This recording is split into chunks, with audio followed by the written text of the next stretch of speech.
हि स्थापितं येन भूतले स्वयं रूप कदा मह्यं ददाति स्वपदान्तिकं वन्देऽहं श्रीगुरु श्रीयुतपदकमलं श्रीगुरुन् वैष्णवांश्च श्रीरूपं साग्रजातं सगण रघुनाथान्वितं तं सजीवं साद्वैतं सावधूतं परिजन सहितं कृष्ण चैतन्य देवं श्री राधा कृष्ण पादान सहगण ललिता श्री विशाखान्वितांश्च हे कृष्ण करुणा सिंधु दीनबंधु जगतपते गोपेश गोपिका कांत राधा कांत नमोस्तुते तप्त कांचन गौरांगी राधे वृंदावनेश्वरी वृषभानुसुते देवी प्रणमामि हरि प्रिये वाञ्छाकल्पतरुभ्यश्च कृपा सिन्धुभ्य एव च पतितानां पावनेभ्यो वैष्णवेभ्यो नमो नमः। जय श्री कृष्ण चैतन्य प्रभु नित्यानंद श्री अद्वैत गदाधर श्रीवासादि गौर भक्त वृंद हरे कृष्ण कृष्ण कृष्ण हरे हरे हरे राम राम राम हरे हरे। नमो विष्णुपादाय कृष्णप्रेष्ठाय भूतले श्रीमते भक्ति वेदांत स्वामिने इति नामिने नमस्ते सारस्वते देवी गौरवाणी प्रचारिणे निर्विशेष शून्यवादी पाश्चात्य देश तारिणे। हरे कृष्णा। तो स्वागत है। और आज हम प्रभुपाद द्वारा रचित ग्रंथ कृष्ण की ओर का पांचवा और अंतिम अध्याय का अध्ययन करेंगे। उसका शीर्षक है परम प्रभु की ओर गमन। उदाराः सर्व एतेव ज्ञानी त्वात्मैव मे मतम् आस्थिता स हि युक्तात्मा मामेवानुत्तमां गतिम्। ये सभी भक्त निसंदेह उदार आत्माएं हैं, किंतु जो मनुष्य मेरे ज्ञान में स्थित है वह निश्चित ही मेरे में समाया हुआ है। मेरी दिव्य सेवा में लगा होने के कारण वह मुझ तक पहुंच जाता है। भगवत गीता 7.18। तो ये किस कंटेक्स्ट में यहाँ पे प्रभुपाद कह रहे हैं?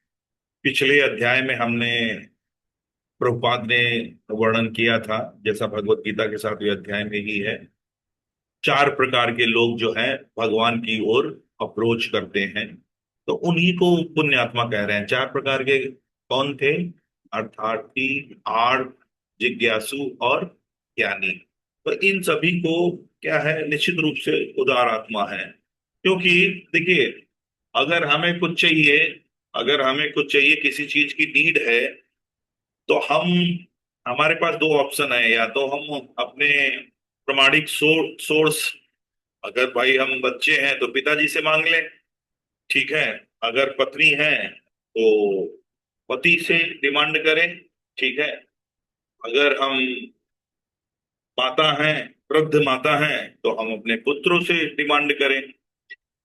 और एक ऑप्शन ये रहता है कि हम किसी दूसरे से छीन ले जाके। तो ये जो चार प्रकार के लोग हैं, जो अर्थार्थी, आर्थ, जिज्ञासु और ज्ञानी, मतलब जो दुख में है, जिनको धन चाहिए, जो जिज्ञासु हैं, सत्य समझना चाहते हैं, और ज्ञानी।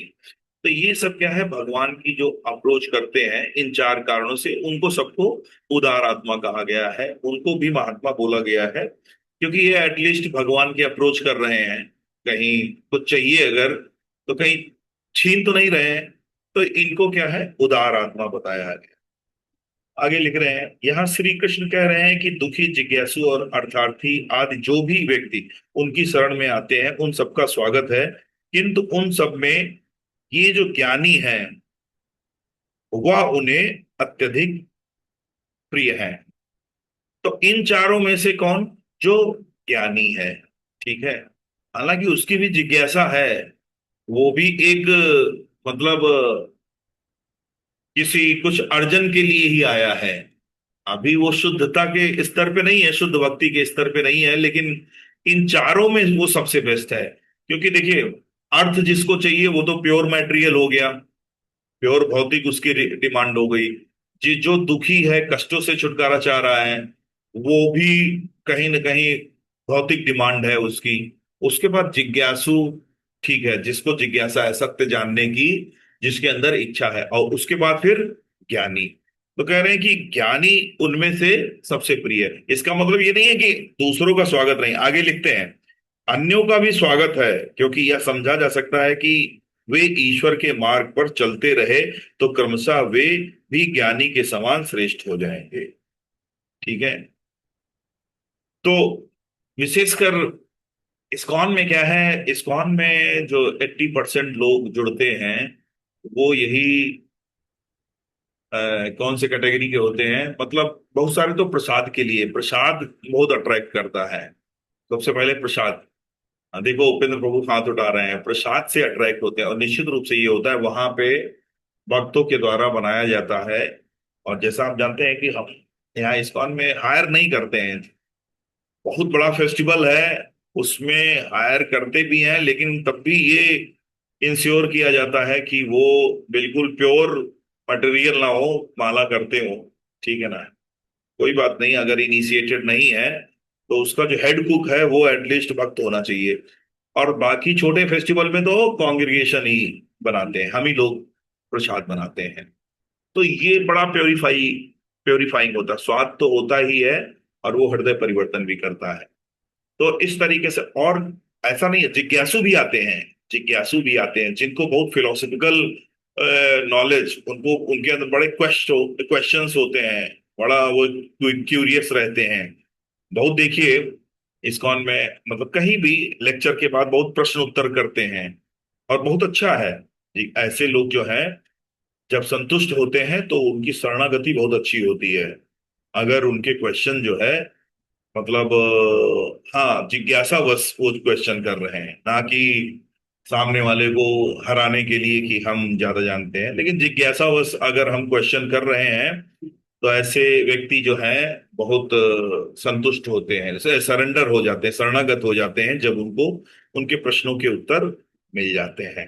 और फिर ये ज्ञानी है, ज्ञानी भी आते हैं, ज्ञानी भी जो है, लेकिन परसेंटेज कम होता है, परसेंटेज कम होता है। सबसे ज्यादा तो है प्रसाद वाले, ज्यादा जो है, जो तो पहले तो वो प्रसाद से अट्रैक्ट होते हैं, और धीरे धीरे फिर जब माला करते हैं भक्त बन जाते हैं, फिर तो भक्त तो इन चारों कैटेगरी से ऊपर हो जाता है।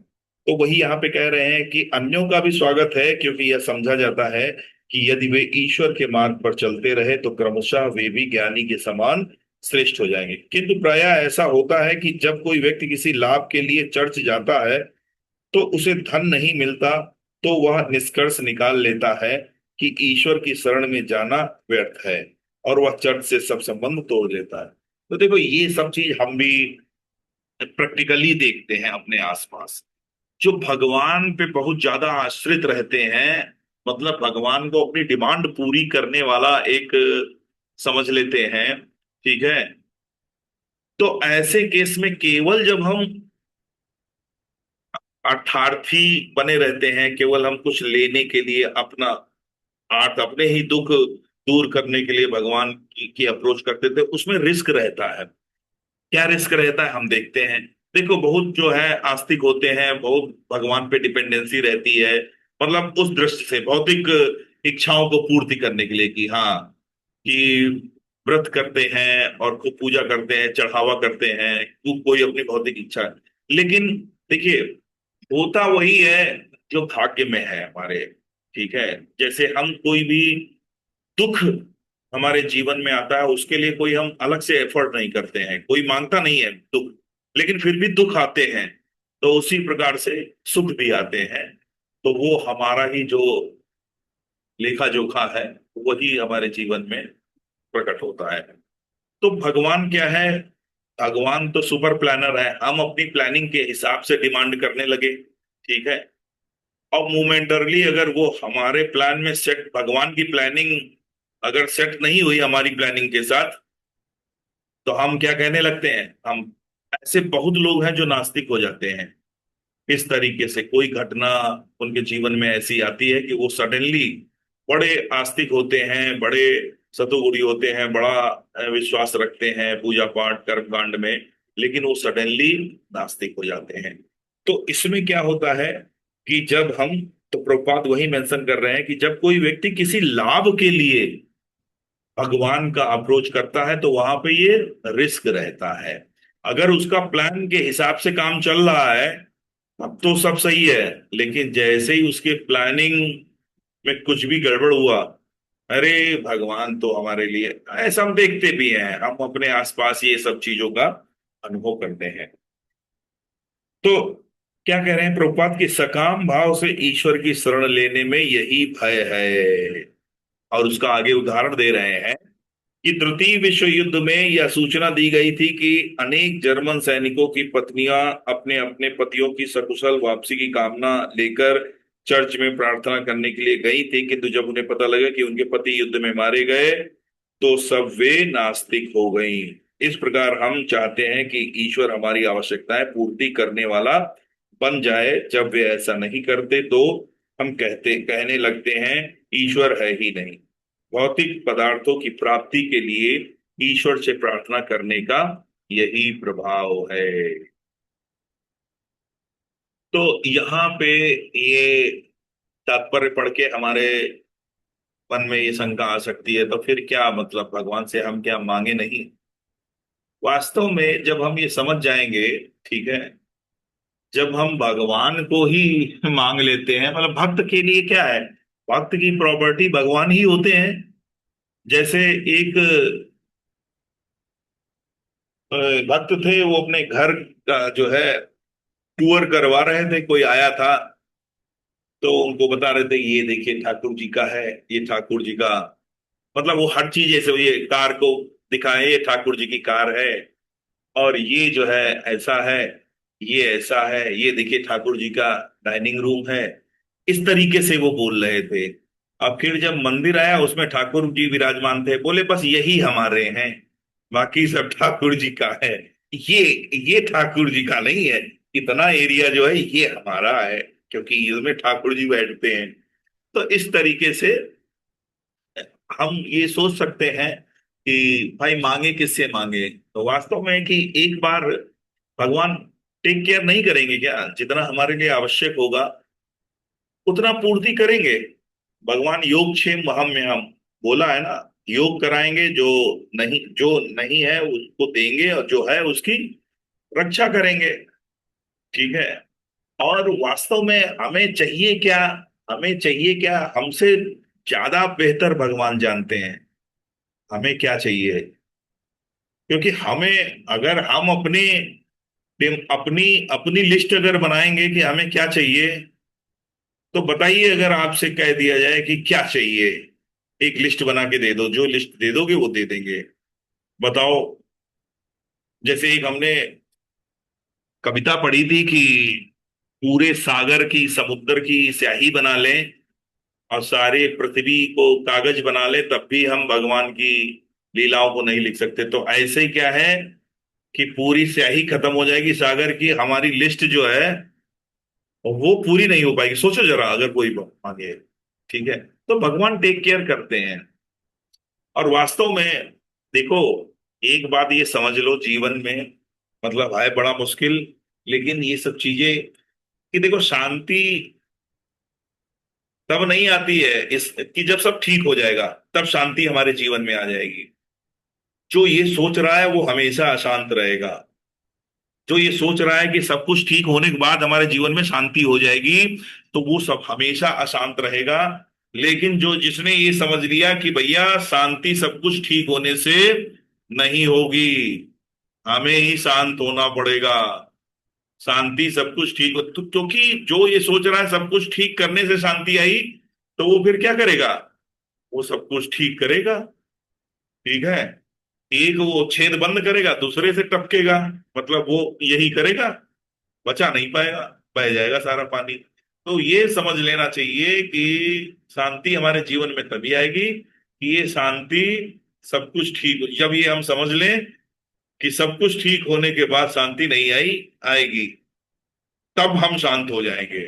वास्तव में जब ये हम दृढ़ विश्वास कर लें कि ये सब ठीक होने से शांति आने वाली नहीं है, और ये सब ठीक भी कभी नहीं होगा, तब हम शांति हमारे जीवन में आ जाएगी।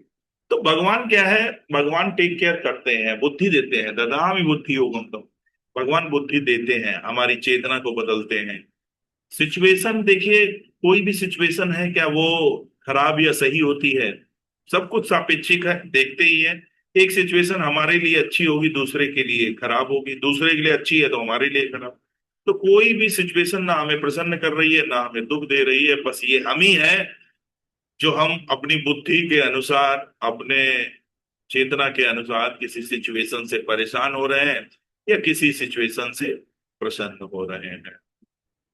तो भगवान टेक केयर करते हैं। तो जब हम भगवान की भक्ति करते हैं तो ऐसा नहीं है, वो हमारे लिए धन की भी व्यवस्था करेंगे, हमें स्वास्थ्य भी देंगे, ठीक है, सब कुछ। इस संबंध में राज परिवार के एक पंचवर्षीय छोटे बालक ध्रुव की कथा आती है, ठीक है। तो देखिए, ध्रुव की कथा हम सभी जानते हैं, तो इसका हम समरी बता देते हैं। तो वो जो ध्रुव है, सुनीति और सुरुचि, आप जानते हैं उत्तानपाद जो उनकी दो रानियां थी। तो सुनीति इनकी माँ थी ध्रुव की। तो ध्रुव बैठना चाहते थे राजा की गोद में। तो उनको चूंकि सुरुचि से बहुत प्रेम करते थे, तो सुरुचि नाराज ना हो जाए, वो आया बैठने के लिए कि नाराज ना हो जाए, बोलेगी नहीं, पता चले 10-15 दिन बोलेगी नहीं। तो फिर उन्होंने क्या है, उसको मना कर दिया, अपनी गोद से नहीं बिठाया, सिंहासन पे नहीं बिठाया। तो वो फिर माँ के पास जाता है ना, सभी लोग जानते हैं। माता कहती है कि अगर तुम्हें मांगना ही है तो उससे मांगो जो सबको सब कुछ दे सकता है, कुछ भी दे सकता है, नारायण के पास जाओ। तो फिर कहाँ मिलेंगे, भाई सब तपस्या करने जंगल जाते हैं। तो उन्होंने ये कह के बात खत्म कर दी कि बच्चा है, समझा दिया, लेकिन वो क्या है, घर छोड़ के चले जाते हैं। नारद जी मिलते हैं। नारद जी मिलते हैं, उनको बताते हैं। पहले तो समझाते हैं कि बड़े शेर चीते और ये सब हो गए, फिर क्या है, उनको जब जानते हैं कि नहीं नहीं ये मानने वाला नहीं है, तो फिर उनको मंत्र देते हैं, ओम नमो भगवते वासुदेवाय। नारद जी जानते हो, नारद जी बहुत लोगों के गुरु हैं, बहुत लोग पेड़ा पार किया है भाई। प्रहलाद महाराज के गुरु नारद, उसके वेद व्यास जी के गुरु वाल्मीकि, सबके, रत्नाकर ठाकुर, सबके तो मतलब, तो वो बड़े यूनिवर्सल गुरु हैं। तो फिर वो बताते हैं, और आप जानते हैं कहाँ पे ध्रुव टीला है, वहीं पे ध्रुव महाराज ने जो है तपस्या की थी और भगवत प्राप्ति की थी। तो भगवान जब आते हैं, भगवान आते हैं तो वो जो है, जब भगवान के दर्शन करते हैं, तो किस लिए भगवान की तपस्या की थी? भगवान की तपस्या की थी, पिता से भी श्रेष्ठ, ऊंचा, बड़ा राज्य उनको चाहिए था, उनसे भी बड़ा पद चाहिए था, उनसे बड़ा सिंहासन चाहिए था। लेकिन जब भगवान जैसे ही आते हैं, तो वो भूल जाते हैं कि कहना क्या है, बिल्कुल साइलेंस हो जाते हैं, उनके अंदर से कुछ आवाज ही नहीं निकलती है। तो भगवान क्या है कि शंख जो है, अपना शंख टच करते हैं, तब फिर उनके अंदर से प्रार्थनाएं निकलने लगती, बड़ी सुंदर प्रार्थनाएं दी हुई है तो महाराज की भागवतम में। तो वो कहते हैं कि मैं तो कांच का टुकड़ा ढूंढ रहा था, है? मैं कांच के टुकड़े के लिए जो है आसक्त था, और यहाँ तो मतलब कोहिनूर हीरा ही मिल गया। तो देखिए, तो वास्तव में तो ऐसे ही भगवान जब हृदय में आ जाते हैं ना, तो पहली बात तो क्या है कि हम समझने लगते हैं, फिर हमारे अंदर ये बात, अभी क्या है कि थोड़ा तार्किक तार्किक बुद्धि है, वो कहेगी कि भाई अब हमको कोई कमी होगी तो भगवान से ही मांगेंगे। लेकिन वास्तव में जैसे जैसे भगवान हमारे हृदय में आते हैं, उतना ही हमारी जो मांगने की डिमांडिंग, या क्योंकि क्योंकि हम समझ जाते हैं, क्योंकि पूर्ति हो जाती, भौतिक इच्छाएं, भौतिकता कभी पूर्ति नहीं देती है। अगर भौतिकता पूर्ति दे देती, प्रसन्नता की पूर्ति दे देती, तो व्यक्ति रुकते कहीं ना कहीं। आप देखिए, कहीं रोक है किसी चीज की, कहीं कोई सिचुएशन भौतिक जगत में आपको कोई सिचुएशन दिख रहा है, ये बना लिया वो बना लिया, सब उसको फिर मॉडिफाई कर, मॉडल मॉडिफाई हो रहे, टीवी बन गया, पहले सीआरटी वाला टीवी था, अभी टीवी, उसके बाद पतले टीवी आने लगे, उसके बाद और पतले हो गए, उसके बाद और पतले हो गए, मतलब कहीं कुछ रुक रहा है। और आप क्या समझते हैं कि टीवी का एक ऐसा मॉडल आएगा, उसके बाद फिर रिसर्च बंद हो जाएगी? आप दिमाग में सोचिए जरा, एक ऐसी कार बन जाएगी कि उसके बाद रिसर्च खत्म हो जाएगी। आप सोचिए, इमेजिन करिए, आपकी बुद्धि ही नहीं सोचेगी। भौतिक बुद्धि ये सोच ही नहीं सकती है कि भौतिकता में कहीं सैचुरेशन है, इसीलिए भौतिकता है, इसीलिए वो भौतिकता है। आप कभी इच्छा पूरी नहीं हो सकती है, तभी कहते हैं इच्छाएं अनंत है। तो कभी भी हमें भौतिकता पूर्णता दे ही नहीं सकती है, हमको पूर्ण कर ही नहीं सकती है। हम अधूरे ही रहेंगे अगर हम आश्रित रहेंगे भौतिकता पे। हमें पूर्ण पूर्ण कौन करेगा? हमारा अंशी, जिसके हम अंश हैं। हमें वांछित जीव रूपी, जब हम उस अंश से, अंशी से मिल जाएंगे अपने अंशी से, तो वहां पे पूर्णता आ जाएगी। तो मतलब जैसे ही योग होगा हमारा भगवान के साथ, हम क्या है, पूर्ण हो जाएंगे, संतुष्ट। फिर कहीं कोई कोई डिमांड नहीं, कोई प्रश्न नहीं हृदय में, कोई उत्तर नहीं चाहिए, ठीक है, कोई हमारा लक्ष्य नहीं, सब खत्म। बस एक बार प्राप्ति हो गई, पूर्णता आ गई, संपूर्ण हो गए। तो इस तरीके से यहाँ पे ये कथा बताई है। तो भगवान जो है, जब हृदय में हमारे आते हैं, तो वो सारी इच्छाएं, भौतिक इच्छाएं खत्म करते हैं। फिर आगे देखिए, ये ध्रुव महाराज की जो कथा बताई, उसके बाद कहते हैं प्रभुपाद की, ज्ञानी पुरुष जानता है कि भौतिक पदार्थ क्षणिक चकाचौंध करने वाले हैं। वह यह भी जानता है कि सब प्रकार के भौतिक लाभों के तीन प्रकार की उलझने हैं। अब देखना, ये बहुत अच्छा है। तीन प्रकार की क्या उलझने होती हैं? मनुष्य अपने कार्य से कुछ फल चाहता है, अपनी समृद्धि के कारण दूसरों से प्रशंसा चाहता है, और अपनी संपत्ति के कारण ख्याति जानता है, ख्याति चाहता है। तो यही जो है भौतिक उपलब्धि की, यही सबसे बड़े नुकसान है। ये जो तीन प्रकार की उलझने बताई, क्या? अपने कार्य से उसका कुछ फल चाहता है, मतलब अगर हम कहीं किसी के लिए कुछ फेवर कर रहे हैं तो हम इन रिटर्न फेवर चाहते हैं, ठीक है।